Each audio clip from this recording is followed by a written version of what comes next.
Hebdo africain, notre rendez-vous hebdomadaire en partenariat avec le Timbuktu Institute. Chaque mercredi, nous recevons des experts sur les questions stratégiques pour le continent africain. Paix et réconciliation, appuyer le dialogue intermalien, c'est le thème de notre rubrique aujourd'hui. Et pour en parler, nous sommes en direct avec Dr Bakary Samb, directeur régional du Timbuktu Institute. Bonjour, Dr Bakary Samb, et merci d'être avec nous. Bonjour et merci de l'aimable invitation. Docteur Bakary Samb, en tant que directeur régional du Timbuktu Institute, vous appelez constamment à donner sa chance au dialogue pour les sorties de crise dans la région. Comme vous le savez, le président de la transition malienne a appelé à un dialogue constructif lors de son discours du Nouvel An. Pensez-vous qu'une telle initiative pourrait avoir les résultats escomptés ?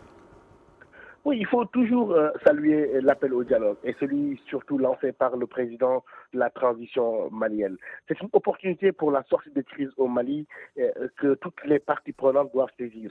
Le Mali a besoin d'une réconciliation sincère et inclusive pour faire face aux innombrables défis dans la concorde et l'unité nationale.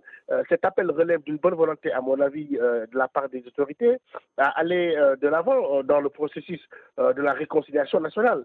Mais il faudra absolument veiller à aller dans le sens d'un dialogue inclusif qui inclut toutes les parties prenantes, y compris les différentes composantes des groupes armés dans leur diversité.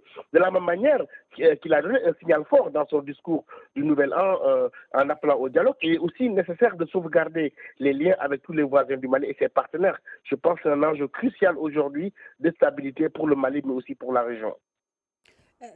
Très bien, mais certains acteurs et parties prenantes maliens ne sont pas encore convaincus d'une telle approche dans le cadre du processus de paix en cours. Pensez-vous que les Maliens arriveront tout de même à surmonter ces obstacles et à amorcer cette réconciliation tant attendue ? Oui, vous savez, je crois que tout est encore possible pour sauver la situation et aller vers le dialogue. Lors d'une étude menée par le Timbuktu Institute qui a été intitulée La parole aux Maliens pour la réconciliation, la conclusion la plus marquante était la prédisposition quasi naturelle des Maliens de toutes les couches, à savoir dépasser les situations les plus complexes lorsque l'intérêt national était en jeu. Vous savez, déjà pour en arriver aux accords d'Alger, il a fallu de nombreuses occasions de faire des concessions de toutes les parties. C'était inespéré à l'époque. Qui peut le plus, peut bien le moins, d'autant plus que le retour de Kidal dans le giron national est une nouvelle phase historique qui s'ouvre vers l'unité des Maliens. Je crois qu'il faut savoir lire les signaux et les décrypter, et de même que les symboles. L'intérêt supérieur du Mali, c'est l'unité nationale, et chacun doit y travailler. Et je suis persuadé que les autorités, dans leur quête de paix durable, sauront apprécier tous les efforts dans ce sens et pourront privilégier l'esprit du dialogue lorsqu'il s'agit de la concorde nationale. Je crois que moi j'ai vraiment la foi en la capacité des Maliens à se surpasser pour aller vers l'unité et vers le dialogue. C'est la grandeur historique d'un pays et d'un peuple reste toujours un crédit pour relever les défis. Je pense que cette grandeur-là est une force motrice pour les grands sursauts. Il en faut aujourd'hui. Le dialogue est une nécessité, mais elle est aussi inscrite dans les pratiques culturelles maliennes et j'y crois fortement.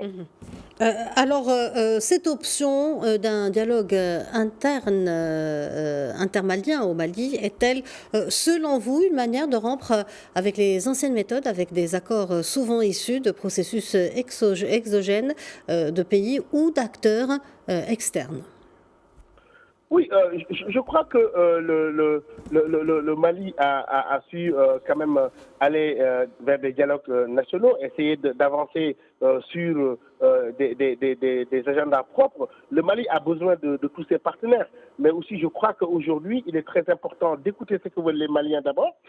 Ils sont à même de décrypter ce qui relève de leur intérêt national, et je pense que toute volonté d'appuyer aujourd'hui le Mali vers la réconciliation commence d'abord par appuyer ce dialogue intermalien qui ressortira des conclusions intéressantes que la communauté internationale, les instances sous-régionales pourront par la suite appuyer. Mais je pense qu'il faut donner une une chance à ce dialogue intermalien parce que je crois qu'il relève de leur responsabilité d'aller vers des solutions endogènes pour sortir de cette crise et aller vers la réconciliation. Docteur Bakary Samb, merci pour cet éclairage et merci d'avoir répondu à nos questions. Je rappelle que vous êtes directeur régional du Timbuktu Institute. Merci de votre invitation.